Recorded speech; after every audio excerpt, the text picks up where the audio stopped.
brothers and sisters, to our Advent Bridge, day 11. Today we find out that God knows all the created heavenly army, as Prophet Isaiah speaks about. Namely, all the stars, all the galaxies. He knows all of them by name. Billions upon billions, He knows each one of them. Thinking about the amount of different heavenly galaxies and stars and constellation, how about you? He knows you by name. He knows all the fingerprints, the way your eyes look like, every single cell in you, knowing you by name. Namely, you are so important, known by the Lord, not one of many people on this earth, but the specific, a unique one. He loves us with a love as if we were the only ones on this earth. You are unique. God knows you by name, by your identity. Before you were conceived in your mother's womb, He knew you, as we find out from Prophet Jeremiah. Now, this knowledge should fill us with a sense of belonging to the Lord and of knowing that we don't lose ourselves in this vast world and universe. At the same time, we find out that He gives the strength to the weak, because the weak one would recognize that he's feeble, that he's frail, and therefore he has to lean on the Lord, pray to Him, embrace His feet, asking humbly to be lifted up and guided and strengthened. Weaker we are, more aware that we are only creatures, that this dependence needs to be made visible in the way we live.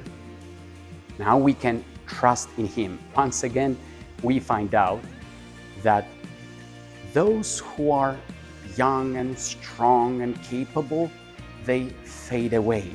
They grow weak. God never does.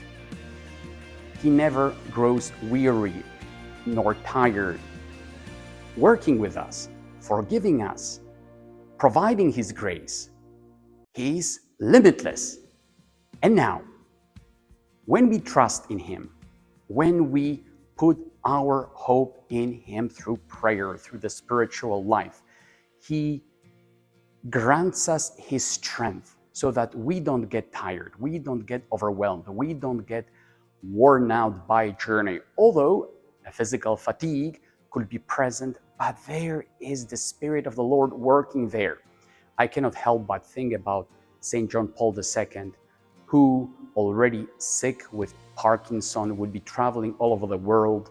And I'm thinking specifically about Africa, where he was journeying for 10 days. And the journalists and people would say, how can this man survive such grueling and harsh conditions and long and difficult pilgrimages? He would go for 15 to half an hour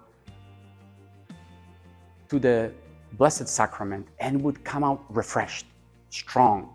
Everybody else was falling apart, but he would carry on with a smile, with a confidence, meeting millions of people, having personal conversations with the heads of state, and so on.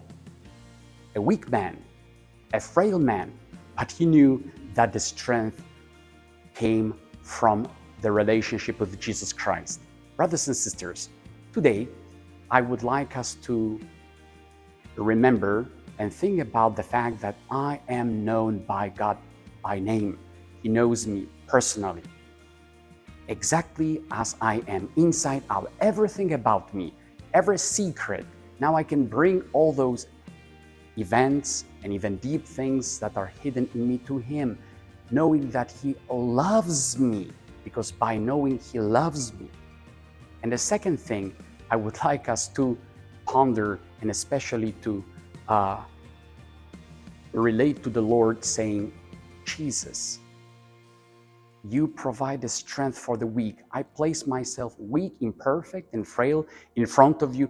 Please grant me your strength, grant me your spirit, the spirit of fortitude, of confidence in you, because I know that you never grow weary nor tired of forgiving, of helping, of sustaining me in my battle. Guide me, Lord, the one who knows my name. God bless you, brothers and sisters, as we continue our Advent Bridge series.